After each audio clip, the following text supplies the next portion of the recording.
What are your thoughts on the whole YouTube boxing stuff happening these days? You know, the Jake Paul stuff, Logan Paul, like... If I can't beat Haney in this rematch, for me, maybe that's the end for me, maybe. This is where they die!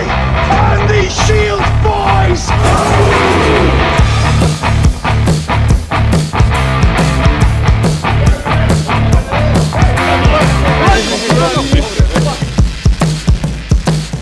Alrighty, hello ladies and gentlemen.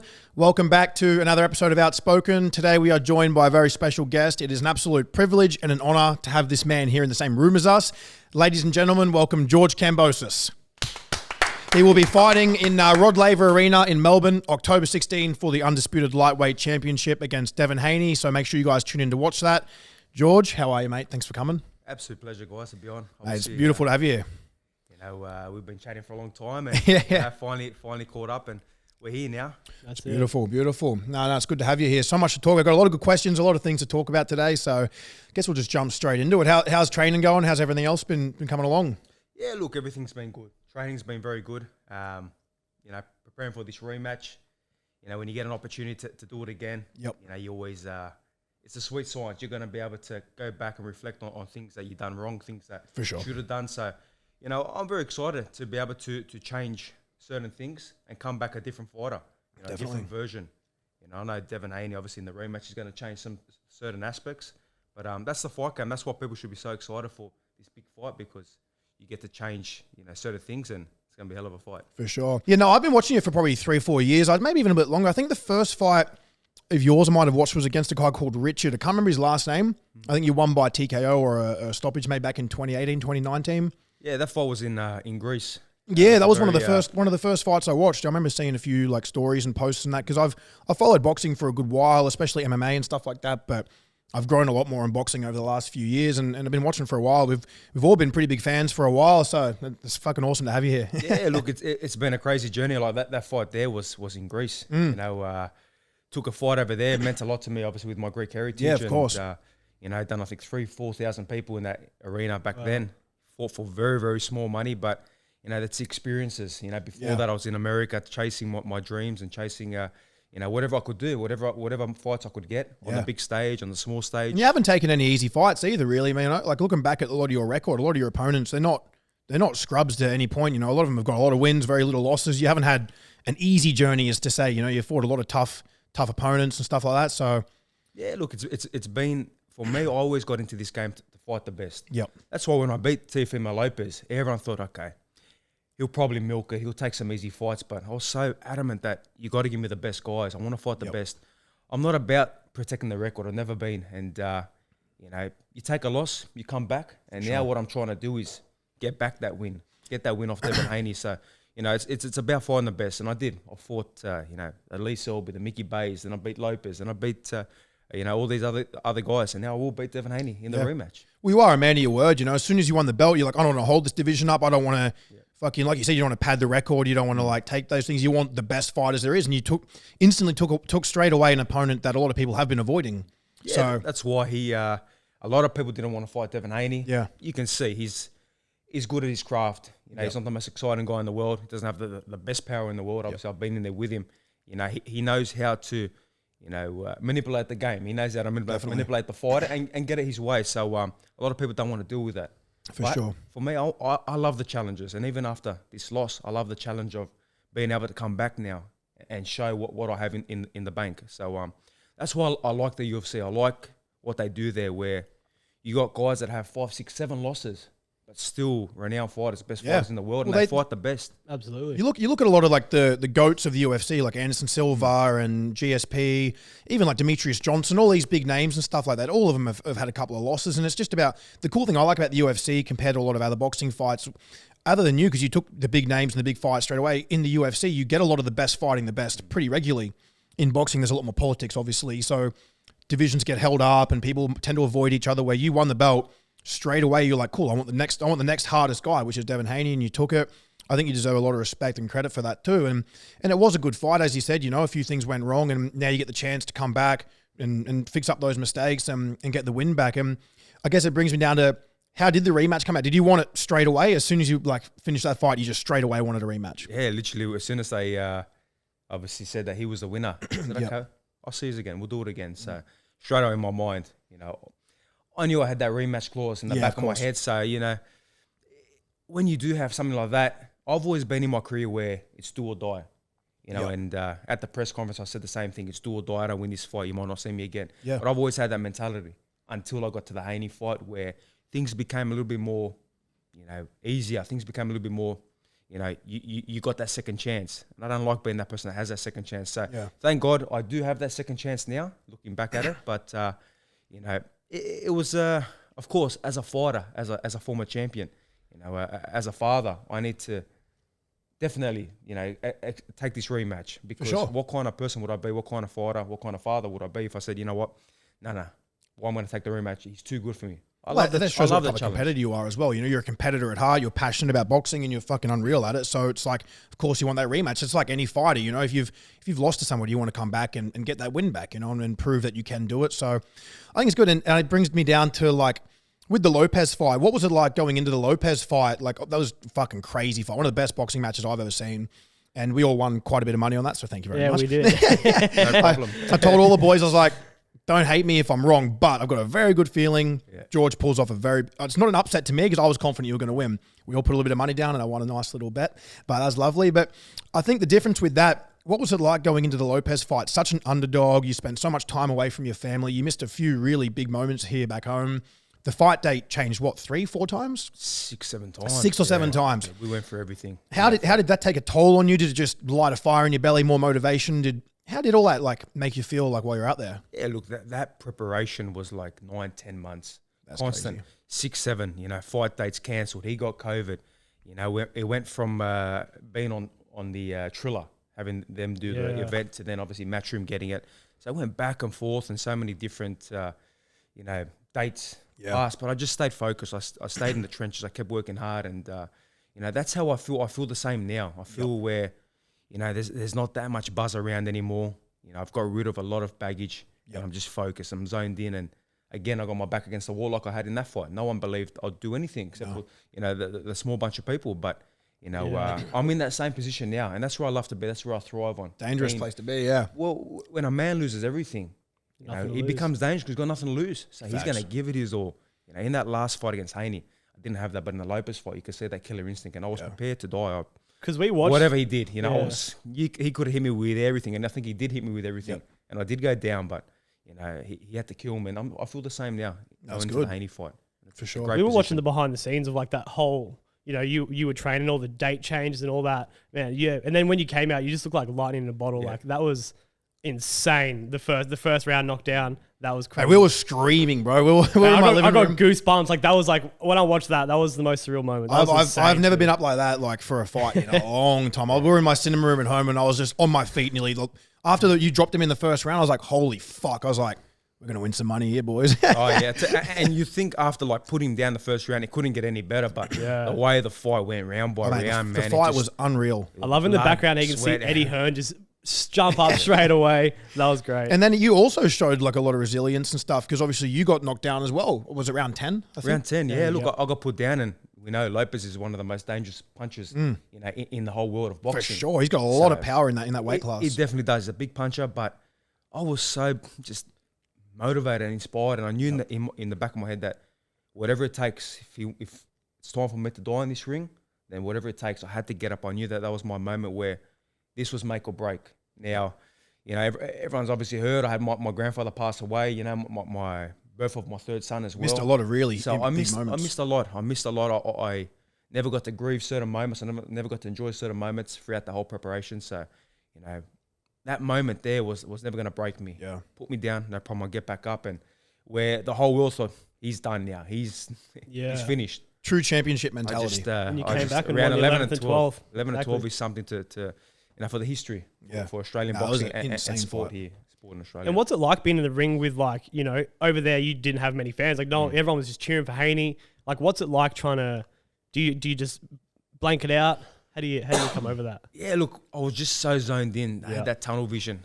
You know, that it did not matter. It didn't matter who was there, who was against me, who was there for me. Yeah. All that mattered was just, especially after all the postponements, so much, you know, bullshit going back and forth. Yeah. As long as me and Lopez were in that ring, you know, facing off, that's all that mattered to me. And Must have felt good just to finally get in the ring and be like, fucking, here we are, finally. Let it all out, yeah. Especially when I landed that right hand, put him down. I said, okay, now we're in a fight. I think that woke him up. Yeah, definitely. I think that caught him off guard. It broke something because obviously he's gone around and said that he's been broken here and had all this going on, but that right hand there, man, he handled that loss apart. fucking horribly. The way he handled that loss. You got to be a man about it, and unfortunately, he's never been able to accept that loss, and he's come up with like 15,000 different excuses. Yeah. Just be a man. I think his dad was the more embarrassing part to the whole build-up. His dad was a bit unprofessional about a whole few things. But I'm happy that we got 2-0 on him that week where my old man got to put him, in his place. Yeah, he was. What you watching that video? Yeah, this I was morning, watching just earlier. Yeah, these guys, they walks over all tough and stuff like that. And you get out of the ring straight away. You go to join in. I was ready to jump straight over. And you just do some wrestling move or something, throw an elbow somewhere. When you go blank and just fucking But that's the thing. I think his dad was trying to steal a lot of the spotlight. I think he was trying to make it a lot more about himself than trying to be a good father and a good trainer and coach and just keep it like, I don't know, they were creating a lot of unnecessary shit around that fight. But I guess, it also sells the fight. And if that's what their plan was, who knows? I don't know. But from what I see and a lot of stuff I read online, his dad doesn't get a lot of love. I think I don't know. I think you can see that reflect on actual Lopez as well, how he handled the loss, Yeah, look, his dad's a lunatic. It's simple as that. The guy is...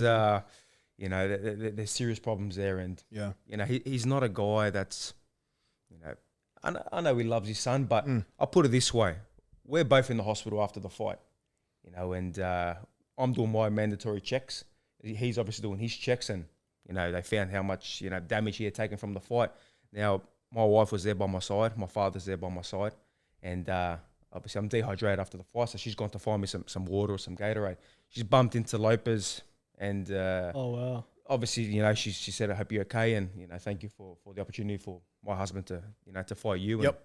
And this great moment. But when she's come back, she goes, "Oh, I saw Lopez. He was pretty battered." I go, "Who was with him?" Straight away. I go, "Just his mum." I go, "Okay." That there shows me Dad's nowhere to be found. Dad. So I did find out later that Dad was obviously trashed the room in New York and was on the drink straight away. So and doing interviews. There's interviews like straight in the hotel talking about. All the excuses straight away instead of being by your son's side. Yeah, wow. Shows the difference in class between how you handled your loss against Devin Haney. Yeah. You just straight away accountability. You wanted to make adjustments. You wanted to run it back. You didn't blame anyone or anything else other than yourself. And no, that's right. That's the way it's always been. I as a man, I take it on the chin. He beat me. He was the better man on that sure. day.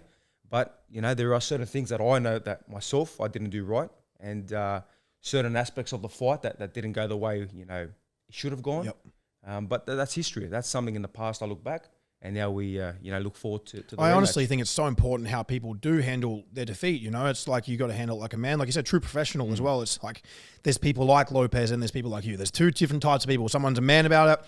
Cool, I want to fix it up. The other one's like, no, it was this, it was that. I thought I won. Yep. To this day, Lopez probably still walks around thinking he won that fight, which is just I've seen fucking nuts. Interviews recently where he just had his comeback fight. I'm actually very proud of him with his comeback fight. Yeah, he looked pretty all right in he his looked last good, fight. and obviously he did take some shots against a guy that is not too flash, but I'm proud of him. I'm happy to see him come back. So but again, he's still bringing up the Kambosos name. How come a rematch never came about from that? It just wasn't really there? There was no rematch clause, being I was a mandatory for the IBF, so no rematch. But I was more than happy to give it to him. I said it in the ring. I said, look, we do it again. We'll do it in Australia. No problem. But they'll do some big numbers that fight. Do you think they'll run it back with him? Well, he never wanted nothing to do with it, and we'll see. Is he gone up in weight? He's gone up to 140, but I've got no problem fighting him at 140. Yep. Doesn't bother me. But for me, I'm just so focused on one person now, and that's obviously Devin Haney. Yeah. Because you fight it. Is it 60 kg you fight? 61.2 is what I make. Yeah. 63.5 is the weight above. But again, he came in at 138 pounds. Obviously, the mark is 140 for the division above. He came in at 138. So he goes and complains about struggling to make weight. But, there was 3 pounds between 135 and where he was 138. Yeah. And I'm sure he was very hydrated and eating throughout that last fight prep. So, you can start to read behind the lines, between the lines. Do you do much of a crazy weight cut, or you walk around not too far off your fight weight? No, my weight's extremely well. Obviously, we did have a bit of a hiccup in the last weigh-in. Yep. My scales read something different that I've always had with me for my last 21 fights. In the pro game, and unfortunately, the scales on the stage, for the Haney fight read something different. Yeah. So look, these scales were very bouncy. They were never getting an accurate reading. Even when Devin Haney jumped on, his reading was going up and down, up and down. So this time things will be different. You know, the flooring will be different where the weight is on, and we won't have 50 people on the stage where you can never get an accurate reading. So it's crazy. And I watched one of the recent UFC fights, the Charles Oliveira versus who did he just beat? Was it who did Charles Oliveira just recently? I can't remember. When he had to vacate the belt. He had to vacate the belt because he missed weight, but he weighed himself the day before and he was on weight. He took a picture and everything, and then he went there the next day and someone either had done something with the scales, or I think that stuff's pretty common, right? You know, some scales are really different. These things happens, you know, like you have your scales, you come in way under, and all of a sudden you jump on the official scales, and depends where they're situated, depends what kind of flooring they're on. Now, I know that stage where we weighed in for the Haney fight was on like 6 plywood. Yep. So that thing is not solid. So many you're little going to things. get that movement, but it is what it is. I'm looking forward to coming in very chiseled for this rematch. I'm looking forward to watching, man. I'll probably be sat in the hospital bed, but I'll be probably jumping up. There in spirit, for sure. Yeah, that's it, mate. That's it. I actually wanted to talk a little bit because you got a pretty like cool, inspiring story how you kind of got into boxing and stuff. You were kind of bullied as a kid and stuff like that. You've talked about it a few times.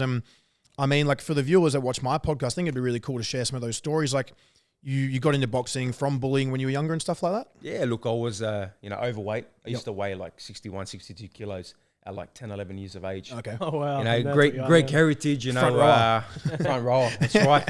You know, that Greek heritage. You know, you go to your grandmother's house and they're feeding you, and they don't care about your weight. They just want to make sure that you're full, or over full. So I was overweight. I was bullied. I always come last, but thankfully I fell into boxing. Yeah. To help my footy, to help my fitness, I fell into boxing. I fell in love with it, and I lost all that weight. The bullying did stop. I did have to fight some people at school. That's one thing I did want to ask. I said, did you ever have a bit of a temptation? I know 2 wrongs don't make a right, but did you ever have a temptation like, fuck, I can actually bang now. I've lost a bit of weight. I'm in shape. I can fight a lot better. I want to go get these guys back. Did you ever have that feeling? Well, it did happen a couple of times early in that year 7, year 8 when I really lost the weight. And so you know what? I remember the stuff you said to me or what you teased me. Yeah. Okay, let's have a crack. So fuck it. Once I did, everyone just like, okay. Everyone's like, okay. This guy can fight. Yep. He looks in shape now, so. I don't think there's anything wrong with it. I think that's a good story to be encouraged. Just like, not encouraging to go and do violence and just assault people, obviously, but I mean, if you're getting given shit and bullied at school and stuff, it's like, stand up for yourself. I think it's important. In today's world, there's so much bullying. Yeah. I worry for my kids. Obviously, my kids are at preschool now. My daughter goes to primary school next year. And I do, as a father, worry that, maybe someone will tease her, someone will, upset her, and, she will be bullied. Yeah. Unfortunately, that's the world we live in. But as a father, I will tell my kids, you stand up for yourself. Yep. Obviously, you're not going to go out there and throw punches and look for trouble. I've never, ever gone looking for trouble. I do enough fighting, in my training and in the ring. But you need to stand up for yourself as well, especially if, you get these bullies, you get these people that are constantly, picking on you. You got to put them in their place. It's a big thing in Australia. I think it's a big thing around the world, bullying in school. I think I went through my fair share as well, and I think it is a very normal thing, unfortunately, at school for people to get bullied. But I think when someone's got a dad that's a professional world championship level fighter, you'd think they'll probably leave them alone. If not, they'll probably just be the cool kids at school. Yeah, I hope so. But look, you just never know. Do you reckon your kids will get into fighting? Are you going to get them into boxing? My middle son Leonidas, he's always throwing punches. He's always, he has his little miniature world championship belts that they made for him. And he's constantly, give me the belt. I want to get out of the cabinet. I want to, wear my belt. So, it's a full true Spartan name as well. Yeah, he is. Leonidas Kambosos. From the 300. He's got a big name to live up to. So if he wants to do it, I'll support him. Now, it is hard. It's no easy journey. So you have to love it. You got to really have that passion for it. But I do see it in his eyes. It's probably in his blood, Yeah, well, Leonidas Kambosos. That's like I said, you can't get any more from that. For sure. That'll be pretty interesting stuff like that. Is something wrong, Alex? Sorry. I just need to fix up your mic. Is it cutting in and out? Sorry, man. You're all good. It should be all good now. Sorry about the technical issues, guys. My podcast producer has a few disabilities today. It's his last day. Yeah, it's his last day. He's being fired as soon as this episode finishes. I'm going to fix him up outside. One question I wanted to ask, I think, is a good question. Is that, do you think your journey coming up and like your rise to kind of fame and all these things through boxing, do you think it was a bit harder for you to get to that level being from Australia? Yeah, I believe so, because, you know, I took that hard road. I went overseas. Yep. You know, I went over there to make my name. You know, whatever opportunities came up, whatever, you know, doors open for me, I went through. And, you know, I was never given the coverage here. I was never given the, you know, the Fox Sports, the Channel 7s, the Daily Telegraphs, you know, the Heralds. I was never They given seem to that pick and choose a opportunity. lot of people here. At that stage, I was never given it. And, you know, so many people would ask, well, why aren't you getting the support? You're overseas. And we were told firsthand that, nah, he's overseas, he's fighting there, we're not interested. Oh, wow. But I said to myself, okay, how am I going to do this? Well, you know, I'm going to push my presence on social media. I'm going to put my videos out. I'm going to do whatever it takes on social media, as you know, you know, to put your name out there. And I said, okay, if they're not going to give me that media, then I'm going to create my own media and become my own name and become the biggest name. And that's what happened. And then eventually I knew my time would come. I would become world champion, and all these guys would come knocking, and they did. And we got to pick and choose, you know, yep, you're with us. No, you wrote some crap about us. Nah, you're out. So. For sure. No, I feel like they really do pick and choose the people they want to give like a bit of the spotlight to here in Australia. You know, you got people here that are like 30-0 or 30-1, and they're just padding their record and they're giving them the shine and all the media coverage. And they got people like yourselves and people like Liam Parrows and other fighters out there getting outside the country and doing bigger fights, taking harder challenges and surrounding themselves with more like competitive fighters and stuff like that. And they kind of just don't do it until you make it. It's kind of one of those things, isn't it? Like, yeah, it's until you get there, until you get to the top, they don't give you that recognition. I feel like that's a very like Australia thing, but like Australia's beautiful. There's a lot of great people here and it is a great country, but I feel like places like America and the United Kingdom and stuff, I think they really push their people a lot more, you know? Yeah, especially the UK, they get behind their fighters. Definitely. Look, I'm very blessed to have such a big support base. You know, we saw it in the last fight, and I will have so much support leading into this rematch. But you do have the people that like to jump off. Now, I don't jump too much into, you know, comments and stuff, but you do see it. You see a lot you of come across of it. And some of the people that oh, you're wasting your time, oh, this and that, you know, they forget real quickly. They forget what you just done in a fight. People switch up quick, don't they? They jump on the they're off the bandwagon, they jump on it after a great victory, then jump back off it. I go beat Haney, they're going to jump back on it. So make up your mind, you know, show your support, you have your loyalty towards a 100%. fighter. Because they complain when the big fights don't happen. They complain if I went and fought, you know, Joe Blow from the supermarket. But when you do take the best guy there and the hardest fights, and you don't come up right, they complain again. And they always find something. So there's always something. But again, always look at these guys that never even stepped inside a boxing gym. So, you know, it is what it is. Were you training overseas just purely for the higher level of competition? Yeah, I trained over there to get the best, you know, the best sparring, the best opportunities, and to keep refining my craft. I knew it got to a point here where I couldn't do that. I had taken everyone out in Australia. I had beat the best guys here. There was no point for me to just sit around, try to get whoever I can, get imports in just to fight. And look at me and get, like you said, that 30-31-0 record. But when I did get my shot finally, eventually got it, I wouldn't be ready. So for me, I want to take the risk, fought the best over there and sparred the best guys. And when my time came and they did against Lopez, I was ready. Yeah, no, I really respect that. And it kind of reminds me a bit, you know, Eddie Alvarez, who fought in the UFC here for a bit there. I really liked something he said in one of his interviews. He said something about him personally. He did win a belt. He didn't get to really defend it properly. But I mean, he specifically spoke, I think he was referring to Khabib. You know, you look at Khabib's 29-0, you know, 20 of his opponents had more losses than wins. Half of them were before the UFC and there was just whatever. But then you look at someone like Eddie Alvarez, who's fought the who's who. He's fought all the former champions. He's fought good fighters, all these people in wars. He has taken a few losses, but he said he'd rather be that guy who takes the hardest fights, tests himself, comes up short, fucking wins, whatever. But that's what he'll be remembered for. And I think that's a really good thing. Like, people should respect a lot. So yeah, definitely, especially in that game, they have that where you know, the undefeated record. It's nice. Everyone wants to be undefeated. I was undefeated before this last fight. It feels good, but sometimes you need to have that loss to learn. You need to become better and better. Definitely, you know. And you look at Manny Pacquiao and Floyd Mayweather. Yes, Floyd's an absolute legend, one of the best to ever do it. But you look at the guys Manny Pacquiao fought, the divisions he came from. As both guys, obviously, you know, years pass, and we look back at both careers. You know, I'd rather be watching, you know, Manny Pacquiao fight. Sure. He's more entertaining. You know, there's entertainment there, and win, lose or draw. You're going to see a real fight. Now, Floyd's a hell of a fight, don't get me wrong. I love Floyd Mayweather, but I know who. You've done a lot of training with better, Pacquiao, right? You did like quite a fair few rounds of sparring with 200, Pacquiao. 250, Did, something yeah, like that. a lot of rounds, a lot of training camps with Pacquiao. That would have been awesome. He's a good man, and a lot of respect there. And I know they're rooting for me in this rematch. No, he's a very loved dude. He's had losses too, and he's come back straight away in the rematch. And he showed when he's been ridden off, come back and bounce back like a true champion. True champion. That's what it's all about.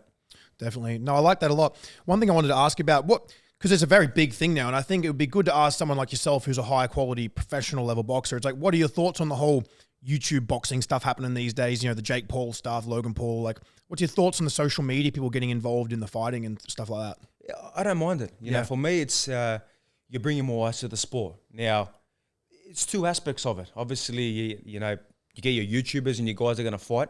Yep. Now, they're realistic. They're not going to be world champion. No. It's just too hard. They haven't been in the game long enough. But they're doing something. They're jumping in the ring. They're getting in there. And it takes balls to get in the ring. So you got to respect that. Jake's been trying to get these big fights. He's been trying to fight real fighters, and these guys keep pulling out on him. So, well, he's been training a while now, and he's definitely doing all the right things. I trained with him in March last year, and I was in Miami. It was, I think, because originally I was in either Miami or Mexico when you were supposed to be fighting on the Triller card. Yes, yeah. And because I was going to come with my mate Kristen and come watch the fight, and then it just kept changing, and I ended up back in Australia. But yeah, you go there and you watch Jake, and he just trains so hard. He does every little thing outside of training right, recovery. He's switched on. It's a shame he's had a lot of opponents pulling out, but it's a good, interesting take on it because a lot of other boxers or pro boxers and stuff, or even journalists and just fight fans, they really don't like watching YouTubers and social media guys jumping in to have a fight. They're like, oh, it's disrespectful to the sport of boxing. But I think the problem that people have is that they're jumping in there and they're making shitloads of money when there's people who have been, blood, sweat, and tears their whole life dedicated to boxing and aren't making that kind of money. Yeah, that's the hard bit, unfortunately. But that's the way it is. If you got a name and you're going to put bums in seats and you're going to drive this pay-per-view, to a whole new level, then entertainment. You need to be. You've worked extremely hard to get to your position, to have that name, to have that social media presence. So why shouldn't you be able to get that money as well? Unfortunately, it's the way the game is. It's just the way it is. I feel sorry for a lot of young fighters, but I've been there as well. Yeah. I've been in that position where I was losing money, making very small money, but for a lot of hard work, I've reached to where I am now, and obviously, it's part of the game. Yeah, no, I like that a lot, and I think with like the YouTubers and all these people doing it, I think that they're coming in because it's such a trending thing now. Boxing, fighting, all this stuff's just through the roof, and obviously they're coming in and they're making this money. But one thing I think you said earlier that was really smart is you noticed years and years ago when the media wasn't giving you much time and all these things, you pushed your own socials. Yep. So if a lot of pro boxers who have been training for 15, 20 years, whatever, and if they're not pushing their socials or getting their name out there, that's on them. Yeah. They should be trying to push themselves. There was things where I thought to myself, okay, I'm not getting the big money fights. I'm not getting a lot of money in these early fights. I'm not getting the media I deserve. Okay, well, I'll create this social media. I'll put my videos up. That's going to attract not only fans, but going to attract sponsors. Yep. The more following you have, more companies, more business are going to want to be with you. Definitely. But also, we know social media, products, people want to put things out on your story and your post. You get your money, little bit. That helps with your training camps to do the right thing. So you got to be in every department, not only from your training, from your boxing, but your social media presence, the way you eat. It's very important. Everything you got to be on top of it. Well, it's self-marketing. It's self-marketing at the end of the day. It's like you won't need the media. And if you, like you said, if you put the work in, make some cool training videos, put yourself out there. If you can grow your social presence, like you said, there's more brands, more sponsors will jump on board. You'll create more fans who will purchase pay-per-views or turn up to the fights to watch and support. Well, it's like the last fight. Now, a lot of guys become champion here. Yeah. Even we've had former champions in Australia, and they don't have that presence. They don't have that charisma. They don't have that following where they can say, you know what, to the promoter, you're going to pay me this. You're going to give me this upside. And that's what it's going to be because I know what I bring to the table. I know my worth. I know my social media. I know how many bums are going to be in that stadium in that, and watching on pay-per-view. So it all aligns. It all helps, down the track. And I'm very fortunate where through my hard work, my dedication, my discipline to the sport, yes, I became a world champion. Got all the belts. Became this, everyone knew me in Australia, but I also had the presence, on social media where I could turn around straight out to the promoter and said, this is what it is. If you don't like it, well, we do something else then. Well, I think it was a good opportunity and you took it by the balls out in America and you stayed there. As you said, you missed out on a lot of important things. And you can tell from all the press conferences, the media interviews, you're a well-spoken, stylish dude, and you can fucking back it up. And you're not a boring fighter at all. Like, you're a very entertaining fighter to watch. You get in some serious scraps, and you're relentless. And I think that just builds really solid fans. That fight against Lopez, you would have probably noticed just a whole big influx of so many new fans. And like you said, the whole bandwagon stuff. Then, you suffer your first defeat to Haney, and then they're like, oh, yeah, then they jump off the bandwagon. You come back and win. And it's like the stock market. It's up, down. And, when you're up, everybody loves you. Definitely. When you're down, your true ones will still love you. But, the following's still there. Wherever I go, it's always crazy. But that's part of the journey as being an athlete. Yeah. You're never always going to have it the way you want it, but that's the adversities you go through. I can relate for sure, even with my whole social media stuff. I've had my times where my content, completely different ballgame, but my stuff's been going viral after video after video, going viral, millions of views, going on Logan Paul's podcast, doing really cool, big things that I was proud of. And then everyone's like, oh yeah, like I know that guy or this or that. And like people jump on, and it's like you said, the stock market, it's just like this. And then you come back and you have a shitty little phase of your life, or you just go a bit inactive. And I was like, oh no, he's done this, he's fallen off, he's gone quiet. And I think you just can't get too emotionally invested in it. You just got to take the good with the bad. And that's what I learned after this fight. Obviously, my social media, I've always been that presence, but this time I've been very quiet. I haven't been posting much at all. No. I've just been focused, putting in the work, and being away from all the distractions. So sometimes you need to take a step back, and if it means that people jump off and think, okay, he's not doing nothing, or he's finished, so be it. Yeah. But sometimes you got to remind them as well, and October 16th, I get to remind them. No, I'm looking forward to it. Did you feel like there was any added pressure in the last fight compared to the Lopez fight? Because you were here on home soil. You had obviously a lot of people coming up to watch your fight, and there was a lot more buzz around that fight. You were your first defense of the titles back here on home soil. Like, did you feel much more pressure or anything like that? It was a lot of work. A lot of commitments, a lot of work, a lot of media work. Devin beat me that night. He was the better fighter. Yep. It is what it is. But when you start to look at the whole big picture, I ran that whole show. I was the most talked about, Australian for 3-4 weeks, 5 weeks, constantly on every. I was, documentaries, Channel 7, Sunrise, Fox Sports. You were everywhere. My face was everywhere. For that whole week in Melbourne, front page, back page, my face was everywhere. So, everywhere. It does take a toll on you. It is a lot of hard work, and then obviously you're dealing with the business side of boxing, and you're making the weight, and you're preparing for a big fight, and you got all your fans, and you got your kids there as well. So there are a lot of things that. Oh man, I could only imagine it would be stressful and just draining. There's only so much that your body can take, So that was one chapter. That's one chapter. Congratulations to Devin Haney on that fight in June. Yep. He was the victor, and October 16th. That's where I'll do my talking in the ring this time. In the week leading up to the fight, are you on your phone much? Are you using social media, or are you just the phone's away? You just tunnel vision? Like how does that? Are you distracted much? Usually, I'm very, very zoned in. Yep.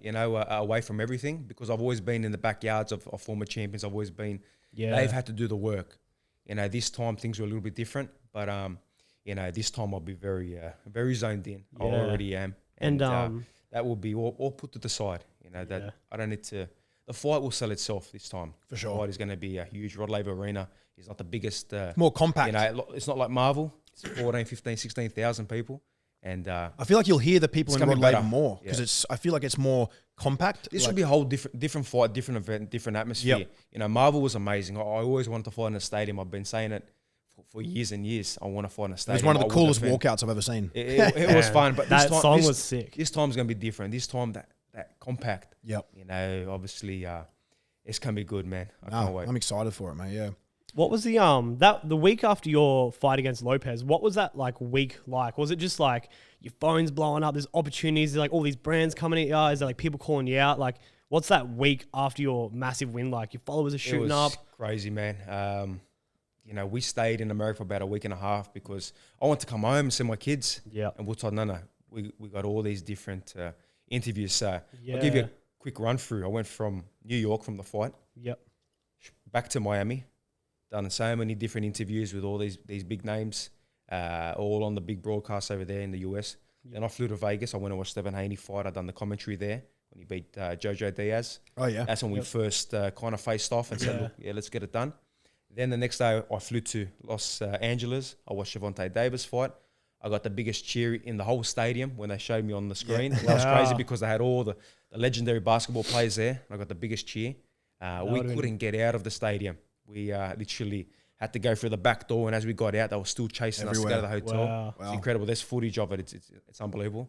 Then I got the opportunity to go on Joe Rogan. So we flew from LA to Texas. Yeah. Done Joe Rogan. Then I got to go back from Texas back to LA and then back to Sydney. Well, so you don't want to rush home after something like that. Obviously, you would have loved to have been straight away home to see the family celebrate, have some downtime. But as you said, people like Joe Rogan, all these big, like you're becoming a commentator on one of the Haney fights and these other things, such big opportunities. Just keep putting yourself out there, you know, and that's taking opportunities. It's just going to grow your profile. And really, at what stage did you like really sit back and take it all in and allow yourself to just relax and go, fuck, I'm the world champion now. That's happened. Like, I think because there's so much happening after that fight. Yep. I think when I was on the flight back home to Sydney, you know, I said, okay, I'm champion of the world. I Yeah, got these wow. belts. I was just on Joe Rogan. I was just doing, you know, all these different interviews. I was just getting stopped everywhere in Would America. happen in a flash, we too. know America's so big, and when you're getting stopped in the airport and, you know, everywhere. Over there, it's like, okay, this is incredible. it was a crazy You know, fight. I'm used to it here. Here, it's been happening for years, but to happen over there, it's, you know, it's something special. But you know, you can never let it just take hold of you as well. Yeah. You need to just keep doing what you do best, and that's what I've been doing in this next. You don't training strike camp. me too much as the crazy type of like party animal. Did you party much at all after it or anything like that? No, we just had one good night, you know, with some friends, and you know, I got 3 kids, so Yeah. You know, my party days are all, you know, finished. Oh, that's maybe when I retire, maybe when I'm all done, Kick I back, can have a few whiskeys or yeah, something. I might just, you know, join you. Sure. And we have a good time. That's it. Yeah. No, I'd love to, mate. Yeah. I had a quick question. Like a few other fighters in your like division and stuff like that, not trying to look past Haney or anything like that, just people like Ryan Garcia and, you know, Tank Davis, all these people. Like, how do you think you'd go against someone like Ryan Garcia? Because we were talking about this last night, and I reckon that you'd fucking demolish him. Yeah, you know, victory against all these guys. Yep. You know, I like Ryan. I like Tank as well. I like everyone. You know, we're great fighters, and we should be fighting each other. Yep. I think Ryan is too flat-footed. I think, yes, he's very fast. He's very sharp, but so am I. But I think his feet don't take him where he's got to be. And you know, my most important thing is beating Devin Haney in the rematch. That's where my focus is, and I will show a lot of different things. I do believe he'd be the toughest matchup in your division, though. I think. Yeah, styles make matchups. I think styles make fights, and in that first fight, his style, you know, was used perfect to what he does. You know, he jab, he done his, you know, he's holding and broke my momentum. Yep. But you know, this rematch will be different. It'll be a different fight. forward to But yeah, you know, Ryan Garcia, Tank Davis, Lomachenko. Yeah, well, Lomachenko would be a great fight I love to watch. Lomachenko. I definitely very you know, unique would love style, to be in there with him. Lomachenko. I think he'd cause a lot of problems for just about everyone, man. He's a great fighter. But obviously Lopez did the job against him, you know. Yeah, and look, Lopez had a great game plan. He cut him off. He used his feet. He put him in positions where, you know, he couldn't do what Lomachenko does. Yeah. What everyone knows, you know, with his footwork and the movement he does. Well, he cut the ring off a lot, you know what I mean? Very And sharp, really you know, took that away a lot fight. of his movement, it seemed. I didn't watch the full fight. I only watched about 6 or 7 rounds because I got there late. But yeah, he looked good in that fight. And even after that fight, I was like, oh no, like if Lopez has beaten Lomachenko, he's going to walk through Kambosos, blah, blah. I was like, Oh yeah, I was supposed to be gone in a round max. You know, like 3 rounds. and you max. fucking sat him down. He came out crazy I loved it too. though. I love when my back is against the wall. You know, that's the best thing where Yep. you know there is no pressure on your shoulders. Less anymore. expectations. That's right, and you know that's the way I was for the Lopez fight. I lost that in the last fight. There was a lot of he's going to do this, he's going to do that, he has to win, blah blah blah. There's so much going on, and I kind of lost that back against the wall. But now I'm back in that same position where you know you see everyone's like, nah, he's got no chance. This is a waste of time. Okay. Yeah. But it's nice, mate, because there's so many like types of people will either let that break them and they'll break under the pressure or something like that. But you can use it as motivation to really light that fire in the belly. And you're like, fuck yeah, like people are now thinking I'm just going to lose again and blah, blah, blah. I was happy when I took that loss. I hadn't lost in like 10, 11 years. Yep.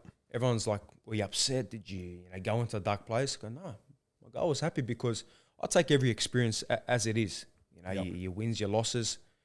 That was a new experience for me in the pro game. I hadn't lost, ever. I was undefeated. So for me, it's okay. Now I reinvented myself. Now I come back as a different version. I was saying I was the emperor. Well, the emperor is dead. Ferocious is back, but it's a different version of Ferocious. So Hungry. like I said, you got to lose sometimes to take it to that next level. Yeah. We know we learn. Yeah, you know? Haney hasn't lost, and I'm looking forward to October 16th. Let me just take that 0 away. That's right. And I'm looking back, I had a really interesting question. It was actually a fan sent in question because I've told a few people that I was going to have you on the podcast. But a question I thought interesting, and it was like, over the whole history of boxing, who would be like a dream matchup? Who, like dead or alive, with all due respect, who would you say over the whole history of time, who would you just love to fight? Roberto Duran. He's my favorite lightweight. Yep. Ever. He's the greatest lightweight ever, and just his ferocity, the way he is, the way he throws his shots and rips to the body. I'd love to just be in there with him and feel his power. And he was great. Go for a war. I love wars. I love hard fights, and it'd be kill or be killed in that fight for sure. Could you ever see yourself going up or down into a different weight class at some stage? Yeah, definitely. At the moment, 135 is where I'm at, and that's where the big fights are. That's where the hottest division in the world. Oh man, the whole top 10 is just a very stacked division. So you start to see now where 140s, they're starting to move up now. 140s where that division is going to become the stacked division. Tank moves around. He goes from 135, 140. He's talking about staying at 135, but again, it's where the big fights are. Of course. If the big fight's at 140 and that becomes a division, I'll move up. If 130s is division below, that's where it's at, then I'll move down again. Where's is Shakur Stevenson in lightweight? Shakur's at 130. Yeah, okay, so he's a little bit lighter. Well, so he's lighter, but he will come up as well. So he's again, looking good. Another great fight. Very, very sharp fighter. A lot of respect for him as well. So there's no short list of big opponents and big fights, is there? Definitely. There's a lot of fights out there, and I look forward to doing my business. You've really set yourself up like just perfectly now, you know what I mean? And obviously you don't want to get too complacent or think too much like that. But I mean, that big win against Lopez, you fought Haney, you're fighting the biggest names out there, and now you're one of the biggest names as well.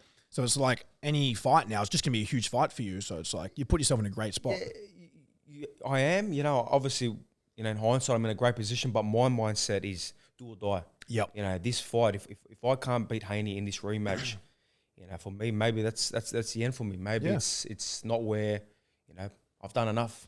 I take a step back and say, okay, had all the belts, made a fair bit of, money, and it is what it is. I think it's also smart. Some people might be like, oh, it's not a good way to handle it, blah, blah, blah. But I like that. I like, in my mind, thinking like that. Now, maybe it's not the truth. Maybe, it is what it is. We'll see where I'm at. But my mindset is, if I can't get past Haney in the rematch, this is it. So there is no plan B. This is do or die for me. Yeah, for sure. No, that's really. And I was like that for the Lopez fight as well. The Selby fight, the Mickey Bay fight. If I couldn't beat these guys, what's next? Yeah, maybe there wasn't a big more fights after that. So for sure. How many times a day are you training right now? Like, what's your like day routine with training and eating like?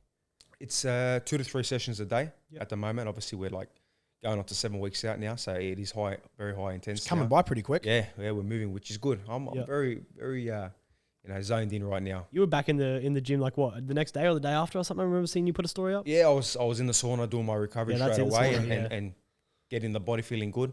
I was not sore after You didn't take fight. too much damage, really. Had a few little marks. Yeah, look, I was marked up. Obviously, that's going to happen. That's what happens when you throw, jabs top of the head. You're going to mark up. Yeah. It was marked up as well. Yeah. So I was not physically hurt. I was not physically sore. The next day I felt great. No injuries, no nothing. No, nothing.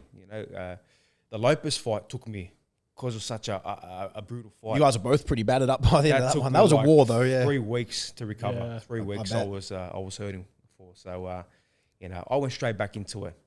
I stayed low key, but I was putting in the work. Yeah, it looked like you were having a bit of fun out in America after it. I seen that you were at one of the NBA games. You smacked up one of the mascots. Yeah, the mascot tried to put it on me. He tried to sat him down. He wants a shot, so no worries. Everyone wants a shot now. Obviously, I just become champion, so I want to throw a nice right hand on him and put him down the steps. Have you did you kind of want the fight in Sydney, or are you happy that it's in Melbourne? Don't really care, like. Yeah, people, they keep bringing that up. They keep saying that, why are you not fighting in Sydney? You're from Sydney. Well, why is the Sydney government, New South Wales government, getting behind me? Yeah. Unfortunately, they did not get behind me. The Victorian government did. They got behind me for both fights. So we have to, and the promoters have to go where, the government help is and the support is. So Victoria, I'm very thankful that they jumped on board again. It's interesting. Sydney had the opportunity. Sydney had the chances to make it happen. Now, we nearly just lost the NRL Grand Final. Here in New South Wales. So, that's enough said just there. Why is that? Why won't they get behind like events like these? Well, I think they haven't done them. They haven't done them before, and I think that their priority is to put the money in certain other places. But I'll give you a cool fact: 28,000 people, out of the 42,000 people that were at the last fight, 28,000 came from interstate. Yeah, right. Now, Yeah, we travelled down from Queensland. Yeah. You know, like a lot of people. it was crazy. They reckon ringside. everyone on the planes were chanting and pumped for the fight. So you start to put that into the tourism. Yeah. Hotels. Right, even our hotel, everyone's like, here for the Cambosos. We struggled to here for find the Cambosos accommodation. fight. Restaurants, everything was booked out. Everything was booked out. Now We struggled. That brings great tourism into the state, a lot of money into Absolutely. the state. So New South Wales should look at them, stats and say, well, we need to do that. But It's interesting. once I get my belts back, once I get this victory back, we've got this beautiful stadium here that just built. Yeah. It's an amazing stadium. So who knows? Break it in. Good to see a fight up in Queensland even. Yeah, Queensland as well. When was the last big fight up there? Probably the Jeff Horn and Pacquiao. Jeff Horn Pacquiao, yeah, which I was there, and that was a great event. Controversial result, I thought. Yeah, I was obviously with Pacquiao in that fight. Jeff, he fought a great fight, the fight of his life. Manny, I don't think fought, to the best of his ability, or he was just taken away where Jeff didn't let him fight to the best of his ability. It's nice to see the Aussies win and stuff like that, of course, but I think that decision could have gone either way. Yeah, it could have. It really could have gone either way. But I was very happy for Jeff. He set himself up. He became a world champion. And at a point, I was very upset for Manny Pacquiao. Obviously, Is Jeff retired now? he is. He's finished. I did see him before my last fight. He come to the hotel to say hi. Oh, yeah, cool. We hadn't seen each other for Seems years. like a really nice guy. He is. He's a really nice guy. He's a family man. And I asked him. I brought it straight to him. I said, "That's it. Yeah, that's it." Did he defend his belts? Did he? Because he went over. Did he fight Crawford? He defended his WBO belt against some guy from England. They brought him here. That was obviously his first fight. And then he did go fight Crawford. And Crawford versus Errol Spence. Is that lined up? They are talking about it in November. That'd be a good fight. I'm praying to the boxing who gods that... Who do you think wins that? I think Spence does. That's what I think. I think Errol Spence is just too strong, too big, and will break him down. Are they both in the top 5 pound for pound right now? Both are, yeah. They're both They're right inside, up obviously, the top 10, but I think Crawford is sitting at number 1 or 2, somewhere there, and Very good Spence fight. should be right in the top 5 as well. So that's a great fight. I don't know what weight. Are they welterweight? They're at welterweight. Yeah, so that's 66 or something. Yeah. They're big, strong. Big boys for so 66. It's a great fight. Hopefully they do get it on. Yeah, no, I think Talking about it, big numbers. it all comes down to the egos as well. Now both guys are undefeated. Both guys are going to demand a lot of money. Yeah, it's where the politics gets involved, and which it might network be hard. which network takes it? Which who's going to have the A side? Name's going to go first? Who's going to get more money from the pay-per-view cut? That's what happens. People don't realize that to make these big fights happen, that there is a lot of things behind the scenes. Oh man, I can imagine. And just going into the fights, there are a lot of things behind the scenes. Yeah. It's not just your local fight night, at the local RSL where people jump in for $1,000. It's I think that shows the difference of the level of where everything's at. With these whole social media things, it's like for myself, I've been offered a few, like in England, one in Los Angeles, and one of the Jake Paul versus Ben Askren card. I was offered a fight there a while ago. Obviously, my back issues have held me back, but with them, I'm just like, just whatever. I don't give a shit. Like, I just want to get involved. I just want to have fun.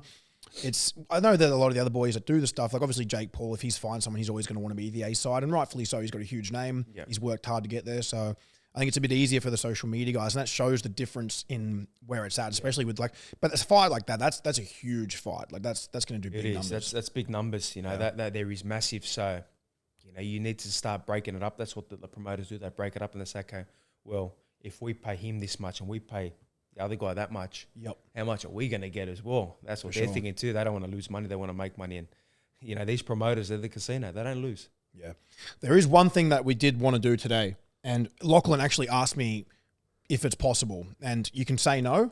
So there's no stress, no pressure. But what is it? Lockie seems to think he could take a body shot from you. No problem. I'm hitting hard right now. So I never said that. He woke me up this morning. He's like, Jackson, please ask him to body shot me. I never said that. I didn't say as long as you're on record and you ain't going to sue me for any damages, I'm good. Nah, let's do it. All right. We want to do it now? Should we do it now? If you want. Yeah, no. Perfect. Oh, perfect. Well, let's do a little body shot and we'll wrap up with a couple other quick questions. Because I would like to see this. I bought a left glove, maybe a little left body rip or something to be nice. Yeah, we only bring one glove. What'd you eat before, bro? Well, I have breakfast.